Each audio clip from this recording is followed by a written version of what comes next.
ஒரு தீவுல ஜென் என்ற ஒரு பொண்ண காட்டுறதோட படம் ஸ்டார்ட் ஆகுது. அவங்க படகு விபத்துனால அந்த தீவுக்கு அழைச்சிட்டு வரப் போறாங்க. அவங்க கூட அவங்க ஃப்ரெண்டு பெக்கி கூட இருக்கான்.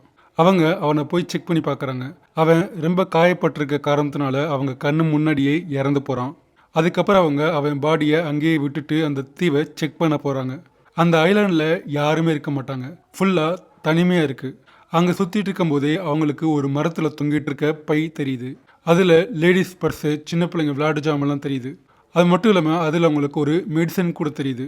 அதில் 1994 வருஷம் போட்டிருக்கு. அதை பார்த்த பிறகு ஜென்னுக்கு அங்கே பல வருஷங்கள் முன்னாடி யாரோ வந்திருக்காங்கன்னு தெரிய வருது. அது மட்டும் இல்லாமல் அதில் அவங்களுக்கு ஒரு தீப்பெட்டி கூட கிடைக்குது. அது எல்லாத்தையும் எடுத்து அவங்க தனக்கிட்ட வச்சுக்கிறாங்க. அதுக்கப்புறம் அவங்க கடற்கரைக்கு போகிறாங்க. அங்கே அவங்களுக்கு கீழே விழுந்த ஒரு பெரிய மரம் தெரியுது. அந்த மரத்தில் ஒரு பெரிய ஓட்டை இருக்குது. அதை பார்த்த ஜென்னுக்கு நைட்டு ஃபுல்லாக அங்கேயே தங்கலான்னு தோணுது. அன்னைக்கு நைட்டு அங்கே தூங்கின பிறகு அடுத்த நாள் காலையில் எந்திச்சு பார்க்கும்போது கடற்கரையில் நிறைய மீன்கள் செத்து கரை ஒதுங்கி இருக்கிறத பார்க்குறாங்க. அதில் ஒரு சின்ன ஷார்க் கூட இருக்குது. அதோடைய உடலை ஏதோ தின்றுருக்கு. அந்த மீன்களை ஜென் தான் கூட எடுத்துக்கிறாங்க. அதுக்கப்புறம் அவங்களுக்கு அங்கே 3 சமாதி தெரியுது.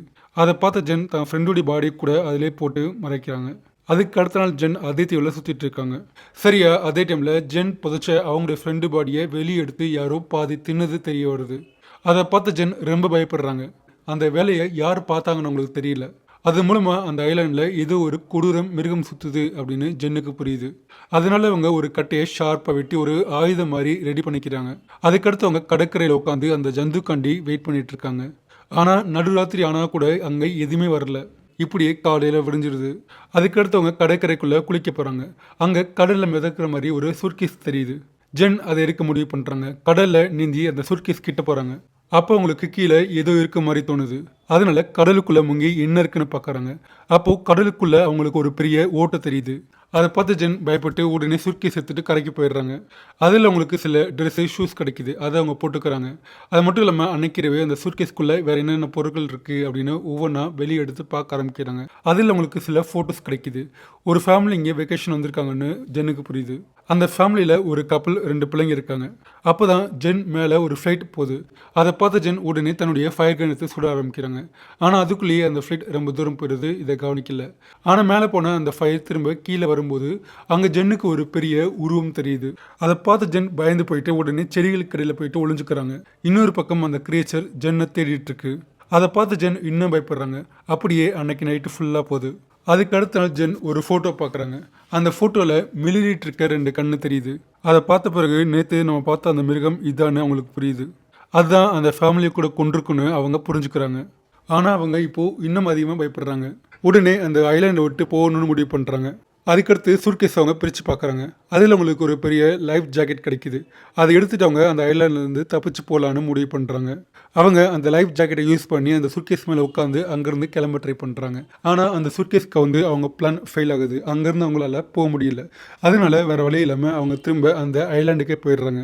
இப்போது அந்த மாஸ்டர் கிட்ட இருந்து எப்படி தப்பிக்கலான்னு ஜென் யோசிக்கிறாங்க. கீழே விழுந்து கிடக்கிற பெரிய ஓட்டை உள்ள அந்த மரத்தை பார்க்குறாங்க. இதுக்குள்ளே இன்றைக்கி நைட்டு தங்கிக்கலாம், அந்த மாஸ்டருக்கு தெரியாது, நம்ம தப்பிச்சிடலாம் அப்படின்னு ஜென் அந்த ஓட்டையை க்ளீன் பண்ணி அதுக்குள்ளே அன்னைக்கு நைட்டு ஸ்டே பண்ண ஆரம்பிக்கிறாங்க. அன்னைக்கு நைட்டு ஜென் எதிர்பார்த்தபடியே அந்த கிரியேச்சர் வெளியே வருது. அந்த கிரியேச்சருக்கு ஜென் அந்த மரத்துக்குள்ளே இருக்குது தெரியும். அது அந்த மரத்தை தாக்க ஆரம்பிக்குது. ஜென் ரொம்ப பயந்து போகிறாங்க. ஆனால் கூட வெளியே வராமல் அதுக்குள்ளே இருக்காங்க. அடுத்த நாள் காலையில் விடிஞ்சு ஜென் வெளியே வந்து பார்க்கும்போது அந்த கிரியேச்சர் அந்த மரத்தை நாசமாக்கியிருக்கு. அதுக்கடுத்து அவங்க கிரியேச்சர் கிட்ட தப்பிக்க இன்னொரு பிளான் போடுறாங்க. கடலில் ஒரு பெரிய மீனை பிடிச்சி ஒரு மரத்தில் தொங்க விடுறாங்க. நைட்டு அந்த கிரீச்சர் வந்தால் இந்த மீனை தின்னுட்டு அங்கேருந்து போயிடும், நம்மளை எதுவும் பண்ணாதுன்னு அவங்க அதை பண்ணுறாங்க. அடுத்த நாள் காலையில் அவங்க போய் பார்க்கும்போது அந்த மீன் அங்கே இல்லை. அவங்க எதிர்பார்த்தபடியே அந்த கிரீச்சர் மீனை தின்னுட்டு ஜென்னை விட்டு போயிடுச்சு. சரியாக அதே நேரத்தில் ஜென்னுக்கு கடலில் அடைச்சிட்டு வர இன்னொரு பாடி தெரியுது. ஜென் பக்கத்தில் போயிட்டு அந்த பாடியை வெளியே எடுத்து பார்க்குறாங்க. அது ரொம்ப அழுகி போயிருக்கு. ஜென் அதையும் கூட அந்த மீனை எப்படி தொங்க விட்டாங்களோ அதே மாதிரி மரத்தில் தொங்க விடுறாங்க. அன்னைக்கு நைட்டே அந்த கிரியேச்சர் மறுபடியும் வந்து அந்த பாடி தங்கிது. ஆனால் அது எல்லாத்தையுமே ஜென் முதல் முறையாக தன் கண்ணால் பார்க்குறாங்க. அந்த கிரியேச்சருடைய பெரிய உருவத்தையும் பெரிய கண்ணையும் அவங்க பார்க்குறாங்க. அதை பார்க்க ரொம்ப பயங்கரமாக இருக்குது. அடுத்த நாள் காலையிலேயே ஜென் அந்த கிரியேச்சர்கிட்டேருந்து எப்படியாவது தப்பிக்கணும் அப்படின்னு முடிவு பண்ணுறாங்க. அது மட்டும் இல்லாமல் ஜென் அந்த கிரியேச்சர் எவ்வளோ ஹைட் இருக்குது அப்படின்னு கூட பார்த்துடுறாங்க. அதனால் அந்த கிரியேச்சருக்கு எட்டாத ஹைட்டில் மரத்து மேலே ஒரு தூரி கட்டி அதில் தூங்க ஆரம்பிக்கிறாங்க. அன்னைக்கு நைட்டே அந்த கிரியேச்சர் திரும்பவும் அங்கே வருது. ஜென் மரத்து மேலே தூங்கிட்டு இருக்காங்கன்னு அதுக்கு தெரிஞ்சு போகுது. அதனால அது கோவப்பட்டு அந்த மரத்தை உழுப்ப ஆரம்பிக்குது. ஜென் அப்போது தூரிலேருந்து கீழே விழுந்துடுறாங்க. அதுக்கடுத்து அந்த கிரியேச்சர் ஜென்னை துரத்த ஆரம்பிக்குது. ஜென் தான் உயிரை காப்பாற்றிக்க அங்கேருந்து ஓட ஆரம்பிக்கிறாங்க. ஆனால் அந்த கிரியேச்சர் ரொம்ப ஃபாஸ்ட்டாக போய் ஜென் முன்னாடி வந்து நிற்கிது. அப்போ ஜென்னு தான் முன்னாடி மரத்தால் செஞ்ச அந்த சின்ன ஆயுதத்தை வச்சு அந்த கிரியேச்சருடைய வயிற்றுல கிழிக்கிறாங்க. அப்போ அந்த கிரியேச்சர் ஜென் அடித்து தண்ணியில் தூக்கி போடுது.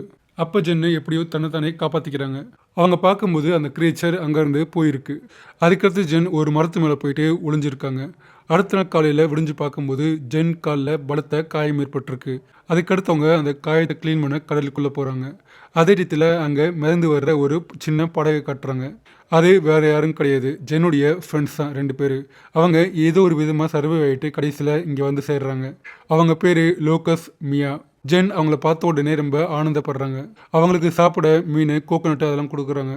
அது மட்டும் இல்லாமல் அவங்களுக்கு அந்த கிரியேச்சர் பற்றி சொல்லி நம்ம எவ்வளோ சீக்கிரம் முடியுமோ அவ்வளோ சீக்கிரம் இங்கேருந்து போகணும்னும், கடந்த 7 நாட்களாக நான் இங்கே இருக்கேன், எவ்வளோ டார்ச்சரை அனுபவிச்சுட்ருக்கேன், எவ்வளோ கஷ்டப்பட்டுருக்கேன் அப்படின்னு அதையே சொல்கிறாங்க. ஆனால் அவங்க ஃப்ரெண்ட்ஸ் யாருமே அவங்க பேச்சை கேட்கவே இல்லை. அவங்க ஜென்னு போய் சொல்கிறாங்கன்னு நினைக்கிறாங்க. நாங்கள் கடந்த 5 நாட்களாக இதே படகுல கடல் முழுக்க சுற்றிட்டு வர்றோம்.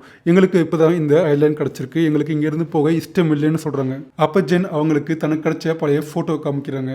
அதில் அந்த கிரியேச்சர் ரொம்ப தெளிவாக தெரியுது. ஆனால் கூட அவங்க 2 பேரும் அங்கேருந்து போக இஷ்டப்படலை. ஜென்னுக்கு அவங்களுக்கு எதுவும் புரியல, தெரியாமல் பேசுகிறாங்கன்னு நல்லா புரியுது. ஆனால் கூட தான் எப்படியாவது இந்த ஐலாண்ட்லேருந்து தப்பிச்சாகணும் அப்படின்னு அவங்க வந்து அதே படகு எடுத்துகிட்டு ஜென் அங்கேருந்து தப்பிக்க ட்ரை பண்ணுறாங்க. அப்படி ஜென் அங்கேருந்து கிளம்பி போகிறப்போ மியா அவங்க பார்த்துறாங்க. மியா ஜென் மேலே அட்டாக் பண்ணுறதுனால ஜென் மயக்கமாகறாங்க. அவங்க கண்ணை முடிச்சு பார்க்கும்போது அவங்களோட கை 2ம் கட்டப்பட்டிருக்கு. அது மட்டும் இல்லாமல் இருட்டு இருக்குது. அதை பார்த்த ஜென் என் கை கட்டை அவுத்து விடுங்கன்னு எவ்வளோ போராடுறாங்க. ஆனால் லூக்கஸ், மியா அவங்க 2 பேரும் ஜென் பேச்சை கேட்கவே இல்லை. அதுக்கப்புறம் மியா ஐலாண்டில் சுற்ற போகிறாங்க. லோக்கஸ் மட்டும் ஜென் பக்கத்துலேயே இருக்கான். அப்போது மியா கத்துற சவுண்டு கேட்குது. அதை பார்த்த லோக்கஸ் மியாவோட சவுண்டு எங்கேருந்து வருதோ அங்கே நோக்கி போக ஆரம்பிக்கிறான். அப்போயே பார்த்தோன்னா மியாவை அந்த கிரீச்சர் கொன்றுது. அதை பார்த்த லோக்கஸ் பயந்து போகிறான். உடனே ஒரு மரத்து மேலே ஏறி நின்றுக்கிறான். காலையில் விடிஞ்ச பின்னாடி கூட லோக்கஸ் அந்த மரத்து மேலே இருந்து கீழே வரல. அப்போ ஜென் அங்கே போகிறாங்க. லோக்கஸை பார்த்து அந்த கிரீச்சர் நைட்டு மட்டும்தான் வரும், காலையில் வராது, நீ தைரியமாக கீழே வான்னு சொல்கிறாங்க. அவங்க பேச்சு கேட்டு லோக்கஸ் தைரியமாக கீழே போகிறான். நம்மளால் எவ்வளோ சீக்கிரம் முடியுமோ அவ்வளோ சீக்கிரம் இங்கேருந்து போகணுன்னு ஜென் சொல்கிறான். லோக்கஸ் அவங்க சொல்கிற பேச்சு கேட்குறான். அவங்க சாப்பிட சில மீன், தேங்காய் அதெல்லாம் எடுத்துகிட்டு அந்த சின்ன லைஃப் போட்டில் அங்கேருந்து கிளம்ப ஆரம்பிக்கிறாங்க. ஆனால் அந்த சின்ன போட்டுக்குள்ளே ஏறி உட்காரும்போது தான் அங்கே ரத்தம் இருக்கிறத ஜென் பார்க்குறாங்க. ஆனால் கூட அவங்க வேறு எதை பற்றியும் பேசவே இல்லை. அதுக்கடுத்து லோக்கஸும் அந்த சின்ன போட்டுக்குள்ளே போகிறான். அவங்க 2 பேரும் அந்த மிதவையில் அங்கேருந்து வெளியே கிளம்ப ட்ரை பண்ணும்போது அந்த மிதவையுடைய அடிப்பகுதியிலேருந்து அந்த மிதவையை கிழிச்சிட்டு அந்த கிரியேச்சர் வெளியே வருது. அதில் ஏற்பட்ட ஓட்டையில் ஜென் கடலுக்குள்ளே போகிறாங்க. அதே மாதிரி லோக்கஸும் கடலுக்குள்ளே விழுந்துடுறான். ஆனால் அந்த கிரியேச்சர் லோக்கஸ் இழுத்துட்டு அங்கே இருக்க ஓட்டைக்குள்ளே போயிடுது. அதை பார்த்து ஜென் பயந்து போயிட்டு எப்படியாவது இங்கேருந்து தப்பிச்சாகணும் அப்படின்னு நீந்தி கரைக்கு வர்றாங்க. இப்போ ஜென் லோக்கஸ் இறந்து போனதை நினச்சி ரொம்ப வருத்தப்படுறாங்க. ஆனால் இனிமேல் அந்த கிரீச்சரை பார்த்து நம்ம ஓடக்கூடாது, அதை ஏற்று சண்டை போடணும், அதுக்குண்டான ஆயுதத்தை நம்ம தான் தயார் பண்ணணும் அப்படின்னு ஜென் முடிவு பண்ணுறாங்க. அதுக்காண்டி பல குச்சிகள் எடுத்து ஷார்ப்பாக ரெடி பண்ணுறாங்க. ஆனால் அது எதுவுமே அந்த கிரீச்சரை கொலை பண்ணுற அளவுக்கு ஸ்ட்ராங்காக இல்லை அப்படின்னு அவங்களுக்கே புரியுது. அதனால் ஆரம்பத்தில் அவங்க பாடி புதைச்ச அந்த இடத்துக்கிட்ட போகிறாங்க. அங்கே இருக்க ஒரு பாடி தோண்டி ஒரு மண்டை ஒட்டை எடுக்கிறாங்க. அதில் ஆயுதம் செய்ய ஆரம்பிக்கிறாங்க. ஷார்ப்பான ஒரு ஆயுதத்தை ரெடி பண்ணுறாங்க. அன்னைக்கு நேரே பார்த்தோன்னா விறகெல்லாம் வச்சு தீயை வச்சு எரிச்சு அந்த கிரீச்சர் காண்டி ஜென் காத்திருக்காங்க. அந்த கிரீச்சர் வெளியே வந்த உடனே கொல்லணும் அப்படின்னு ஜென் ட்ராப் போடுறாங்க. அந்த கிரீச்சரும் அவங்க எதிர்பார்த்தபடியே வெளியே வருது. ஆனால் இந்த முறை ஜென் ஓடி ஒளியாமல் டைரெக்டாக அந்த கிரீச்சரை தாக்க ஆரம்பிக்கிறாங்க. அந்த கிரீச்சர் மேலே நெருப்பு வச்சு பற்ற வைக்கிறாங்க. அது மட்டும் இல்லாமல் தான் தயார் பண்ண அந்த ஆயுதத்தால் அந்த கிரீச்சருடைய வயிற்று மற்றும் நெஞ்சு பகுதியில் பல முறை கிழிக்க ஆரம்பிக்கிறாங்க. ஆனால் கூட அந்த கிரீச்சர் ஜென்னை பிடிச்சிருது. ஆனால் ஜென் ரொம்ப தைரியமாக அது கூட சண்டை போட்டு அங்கேருந்து தப்பிக்கிறாங்க. ஆனால் அந்த கிரீச்சர் ரொம்ப அடிபட்டிருக்க காரணத்தினால அங்கேயே மயங்கி விழுந்து இறந்து போகுது. அதோட தலையை உடம்புலேருந்து துண்டாக்குறாங்க.